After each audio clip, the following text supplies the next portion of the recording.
అలసిన వానికి ఊరడించు మాటలు.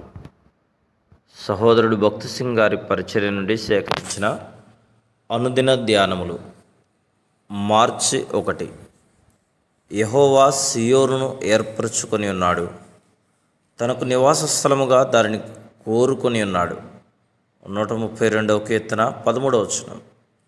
132వ కీర్తన 9వ వచనములో దేవుని ఇంటిని కట్టుటలో నీతికి పరలోకపు ఆనందమునకు ఎట్టి స్థానము కలదో మనం చూస్తున్నాం.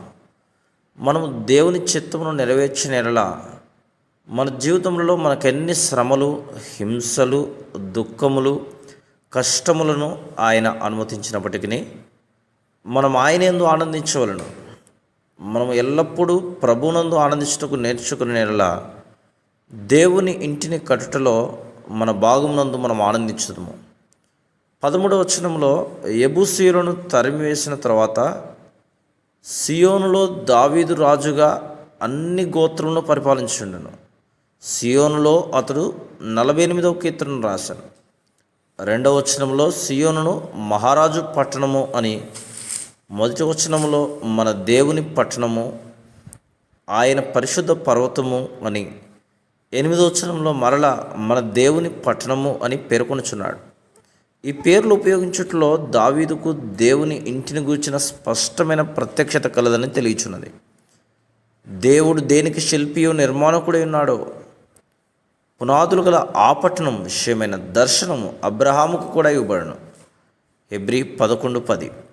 అందుచేతనే అబ్రహాము తన రక్త సంబంధులందరినీ, ఆస్తిపాస్తులన్నింటినీ విడిచిపెట్టి దేవుని వెంబడించు తన జీవితాంతం వరకు గుడారములలో నివసించెను.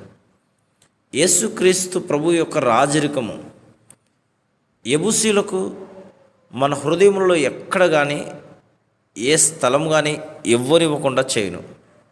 మనం వారికి కానీ స్థలం ఇచ్చిన ఎడల మనం ప్రభువును దుఃఖపరచువారమగును.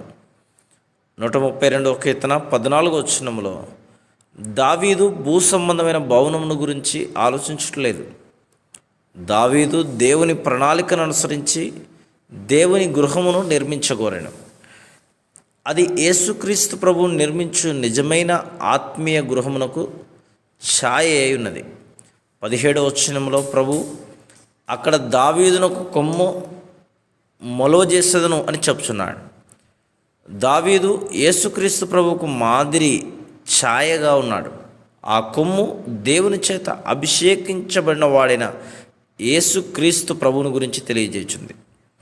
ఆయన సొంత ఇంటిలో యేసుక్రీస్తు ప్రభువుని గురించిన గొప్ప ప్రత్యక్షతను దావీదు చూస్తున్నాడు. దేవుని ఇంటిలోనికి వచ్చినప్పుడే ఆయన గురించిన మన ఆకలి సంపూర్ణముగా తీర్చబడును. 15-16 వచనాలు. మనకెన్ని శ్రమలు, హింసలు, బాధలు ఉన్నప్పటికీ దేవుని ఇంటిలోనే, దేవుని ప్రజల మధ్యలోనే గొప్ప ఆనందమును మనం అనుభవించగలం. దేవుని గృహ నిర్మాణంలో ఎవరైతే ఇష్టపూర్వకంగా పాల్పొందులకు ఇష్టపడదురో వారు సమృద్ధి అయిన సంతోషమును, నిజమైన సహవాసమును అనుభవించగలరు. కూడికలలో కేవలం పాటలు విని ఆనందించుటకు లేక ఏదో స్వల్ప ఉద్దేశంతో వచ్చేది వారు దేవుని ఇంటి నిర్మాణంలో ఏ విధమైన పాల్పంపులు పొందలేరు. వారు త్వరగా గాయపరచబడుదురు, సంతోషమును కోల్పోదురు. Praise the lord.